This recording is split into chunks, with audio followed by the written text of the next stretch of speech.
Alam nyo ba na mayroong bagong tambayan na may inuman ng aming nadiskubre dito sa Abukay, Bataan na pwede mo pang sabayan ng food trip hindi lang sa pulutan kundi dahil sa masarap na mga pagkain kanilang ino-offer.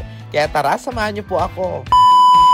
For today's video ay nandito nga tayo ngayon sa pinakabagong resto bar, ang Enyulo, na matatagpuan lamang dito sa Kapitangan, Abukay, Bataan. Dito lamang po ay malapit sa may Wilcon Depot. Eto nga pinakabagong resto bar dito sa Abukay, Bataan na tiyak ay ma-enjoy nyo hindi lang sa magandang ambience dito kundi na rin sa napakasarap nila mga pagkain. Grabe naman kasi talaga yung mga pagkain nila dito nang halos yung iba nga ay ngayon ko lamang natikman. Naman bago pa nga ako mapasabak sa inuman ay tara tikman muna natin yung kanilang mga pinagmamalaki mga pagkain dito. Ilan lamang nga ito sa mga bestseller nila dito, katulad na lamang itong bangus sisig, meron din silang tofu, may gising-gising, may pusit, may salpikaw, may garden salad, merong yang chow rice, at marami pang iba. Ang nagustuhan ko nga dito ay yung kanilang binakol na isdal tinola siya na napakasarap ng sabaw at yung kanilang beef caldereta na talagang ang sarap. Nandito sa Enyulo hindi lang basta inuman kundi food trip din. And speaking of inuman, ay meron nga sila ditong mga cocktails na ino-offer na nagre-range nga lang 100 plus ang presyo. At ang mas lalong magpapasarap sa inuman nyo ay yung kanilang duo live na araw-araw ay meron. Kaya naman tara na dito sa Enyulo, located lamang dito sa Roman Super Highway, Kapitangan, Abukay, Bataan.